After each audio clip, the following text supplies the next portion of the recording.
Hey everybody, what's up? It is time for another brain scrubbing, October edition. Which it's October, so you know that means pink penalty flags and pumpkin spice, two of my favorite things. So just get the football stuff out of the way. Be quick about it. Don't want to get too bogged down. Not a lot to say about the Ravens game last week. That hasn't been beaten to death by better pundits than I. Their secondary is in trouble. I think they miss Brandon Williams more than anything else.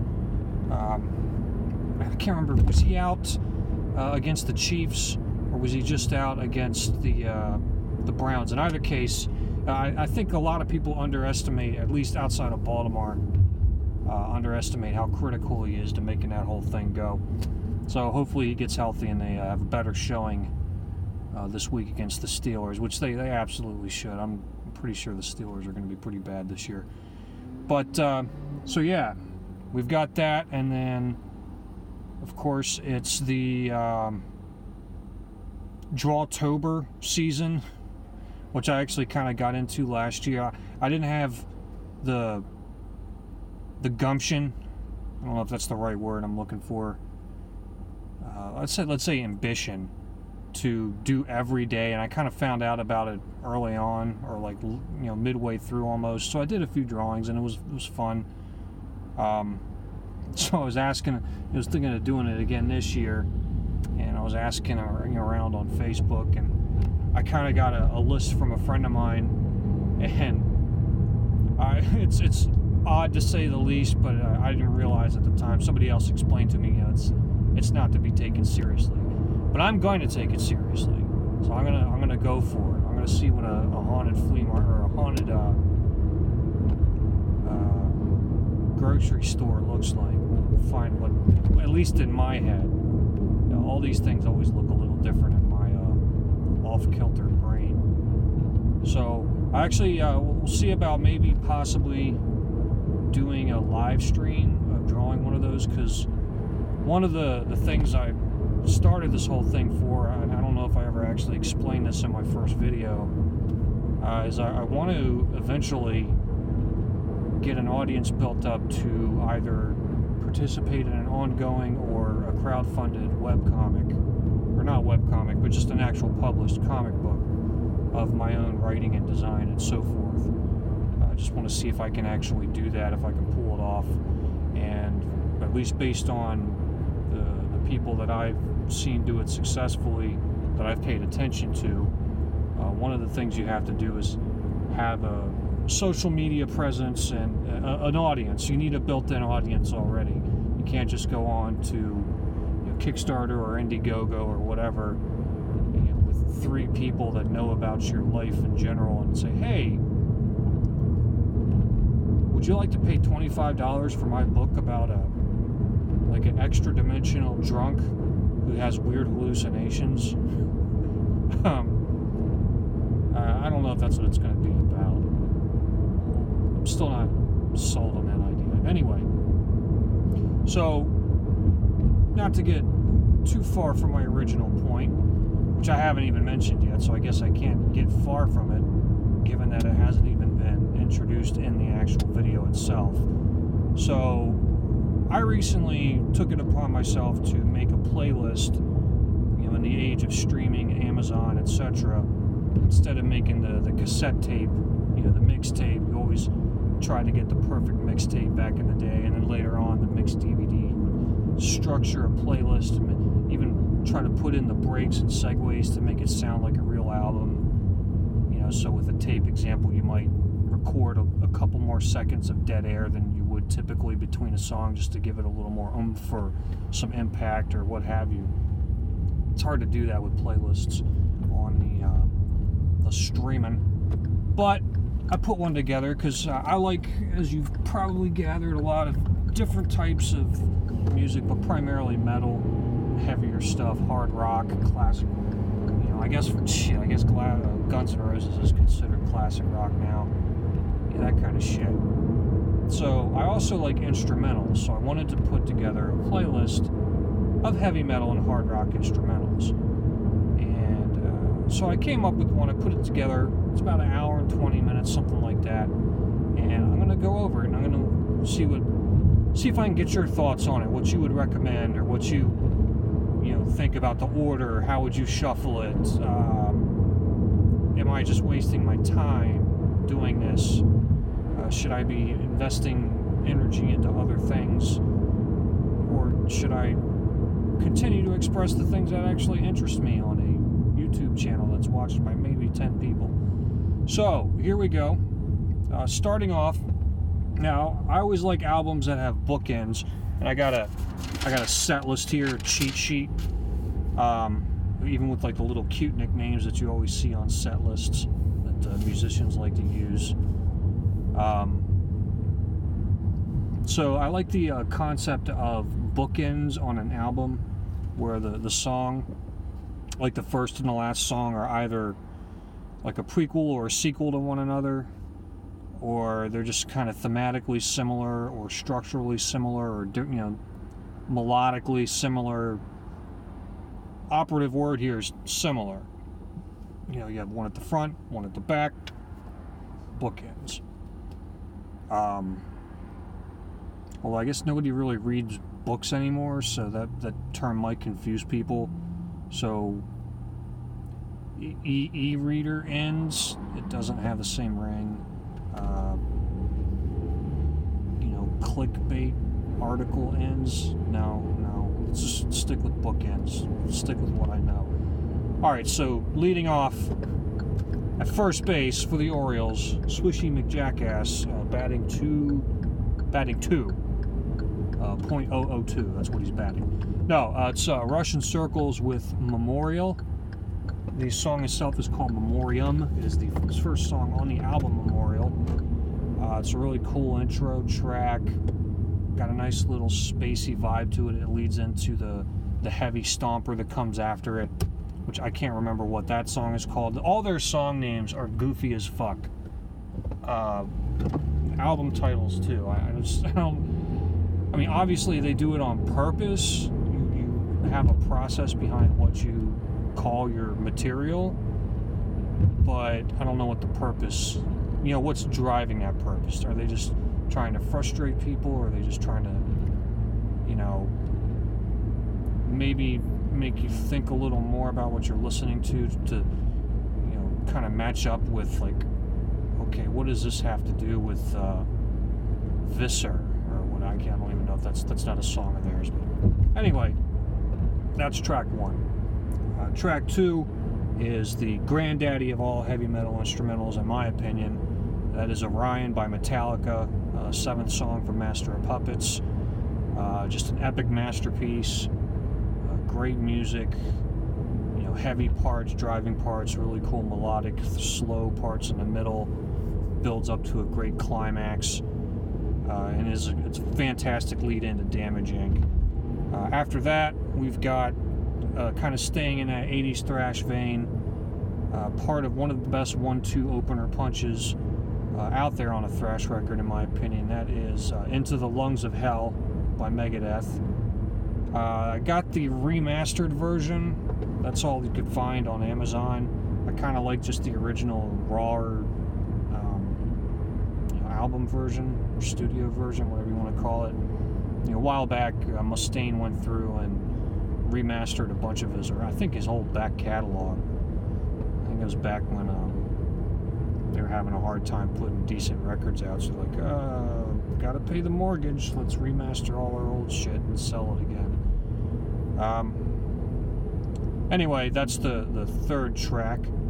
4, let me get my cheat sheet, is a little bit of a break. It's Voice of the Soul by Death, off of The Sound of Perseverance, which is an acoustic, very, easy, not easygoing, but melodic acoustic song with, electric solos over top. Not really a lot of percussion. I don't think it has any percussion at all. I think it's just guitar and bass. But excellent song, and just really illustrates Chuck Schuldner's very distinctive style and tone. That nobody really sounds like Chuck that I've heard. I'm sure there's a lot of imitators, and I haven't heard everything or listened to everything. Nobody has. but it really cuts through in that song, and it's a good little breather after the relatively heavy opening of our record here.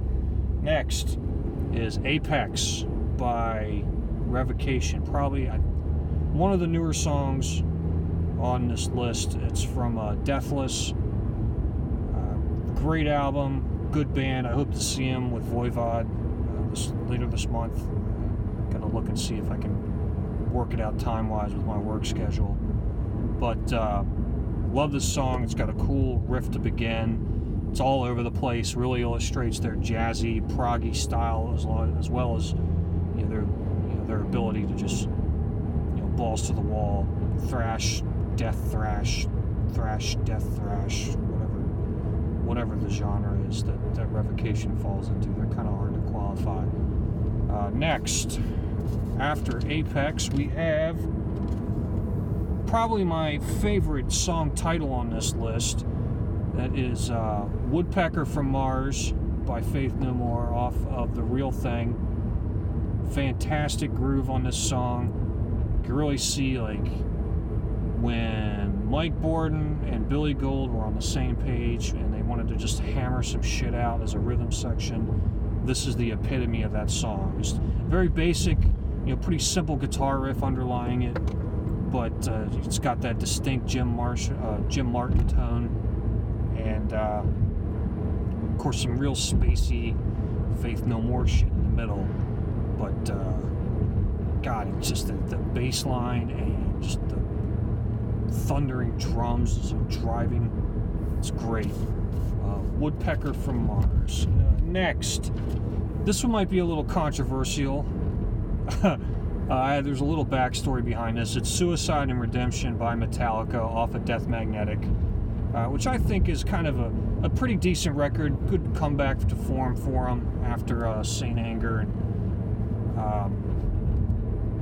whatever, and Lulu I think was in there in that kind of series of missteps as well, which I've never heard.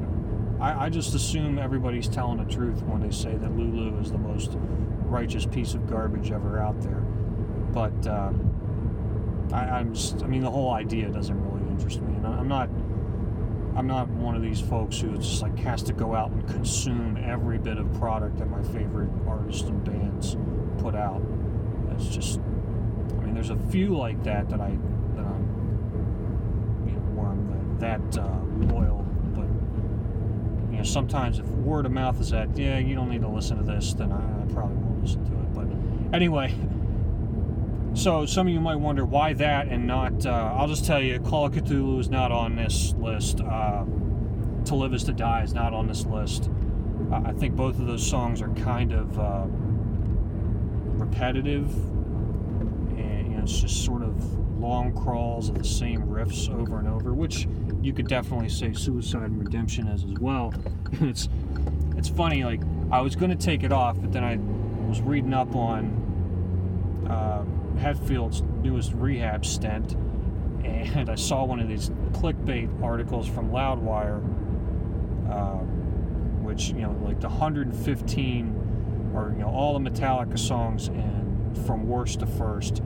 And Suicide and Redemption was the absolute last or first on the list. They considered that the worst Metallica song ever, and so I had to keep it because fuck a Loudwire, fucking garbage tier. The Wikipedia things they do, those are kind of fun, but everything else, it's just this clickbait that I fell for. I'll admit it, but 15 classic metal songs that you never realized were about your mom, etc. What did Corey Taylor have to say about this? I don't care. So yeah, Suicide and Redemption. It made the cut. What else we got here? What's next? Oh yes, another true to form Russian Circle song. It's called Harper Lewis. I believe it's on Station. I get them all mixed up. They're a very confusing band. Fantastic. I hope to see them live again. outstandingly talented, but very confusing sometimes. But it's a great song. Got good dynamics in it. Really shows off what Dave Turnkrantz, I think that's his name, the drummer. He's a beast. He gets more out of like a small drum kit than most drummers get out of larger kits, from what I've seen. And it's a lot of fun to watch live. But that's a great tune. So put that in there just to give them some more representation. Next is Pallor Anders Vissa from In Flames, which is on Colony. It's another one of these, it's just acoustic guitars until some violins and strings come in the end. I used to be able to play it. I don't know if I still can. I could play like the melody, like it's really not that complicated, hence I can play it. Great song, good bridge, in my opinion, for this part of the record. We're kind of going into the second half where things are going to get a little trippy here. That goes into Cosmic Seas, another cut from Death, another example of Schuldner's distinct tone. And but the reason I like this one is it's also got real heavy, not influence, but input from Steve DiGiorgio, who is the fretless bass master of the metal world for the most part. It's kind of one of those guys that everybody like, okay, we need somebody to rip some shit up on a fretless bass on this record. Let's get Steve DiGiorgio. Great song. I think I know I've probably punctuated or said great song, I love this song 15 times. I'm probably going to say it about 15 more. Whatever. It's like a comma. Next is Anesthesia Pulling Teeth by Metallica, of course. Specifically Cliff Burton and Lars Ulrich, because there are no guitars on this. And whenever you hear somebody talk about Cliff Burton and they bring up the fact, well, he was a great bass player who played the bass like a guitar, this is the song they're talking about. This is where I think that idea came from, personally, beyond what he was already doing in other parts of the, there's a bit of that in For Whom the Bell Tolls, especially when they would play it live. You look at the old Day on the Green footage, which is probably the most famous live footage of Cliff Burton, and that part of the just like doing all this, chord and hammer-on pull-off stuff that's not on the album. It's pretty good, but Pulling Teeth, just a great overdrive fuzz from that old Rickenbacker, and I had to make this list. I had to. Next, we have Grad by Baroness off their Red album, or Red record, or Red playlist, whatever it was called. That's back when they actually had like the nouns after the adjective, the adjective being the color. Now they've turned the adjectives, the colors, into the nouns in their titles. It's just like gold and gray. But Grad is a really cool, kind of a good lead into what's coming up next, I think, because it gets a little weird for heavy metal instrumental playlist from here. And that's because we're actually going to put some classical music on here. My favorite classical piece, that is the 1812 Overture. Now, the cool thing about classical music, and of course, as everybody knows, or as most metalheads know, a lot of what we consider classic metal or modern metal in general is very, very rooted in classical and orchestral and symphonic music. So I love the 1812 Overture. And the other thing about classical that's kind of unique to it, in my opinion, is that every song is a cover. You're basically listening to a cover every time you hear the song, for the most part, because it's all, the vibe and the feel comes from the conductor, the maestro, whatever you want to call him, the person in front with the wand, the baton, setting the tempo, yelling at people in Universal, that person. So it's their take on the song, and that's what makes the cover of the song unique. And I actually had to go through about 4 or 5 different versions of the song to find the right one that I liked, because some really just try to speed like hell through the end of it, and it kind of just gets muddy, and the canyons come in and they're like kind of off because it's not quite in sync. But I wound up going with the Leonard Bernstein version. You know, for those of you who know who he is, he was I think he's dead, I don't know, very famous composer from New York, I believe. Well, I don't know, I guess he was a composer, but mainly known for conducting. I'm just guessing. I know the guy's name, I've heard of him, and he conducted a song I like, and that's kind of where my take on that, my hot take on the 1812 Overture ends there. And finally, to go back to the bookend theory, we're gonna tighten it up or lock it up with Memorial, which is the other, not Memoriam, Memorial, featuring Chelsea Wolfe from the album Memorial by Russian Circles. Diagram that sentence. Basically the same melody, but different, slightly different tuning. I think it's not quite in the same key signature, but the main thing is that this song is what introduced me to Chelsea Wolfe and prompted me to go listen to just about everything I could find that she's done, because she's awesome. So anyway, that's my list of heavy metal instrumentals. Let me know what you think. Leave a comment with your suggestions. What did I overlook? I know there's a lot of experimental weird stuff out there that I haven't heard. What would you recommend? Would you maybe take a track here, move it there, scrap the whole thing? Anyway, let me know. Have a good one. Take it easy.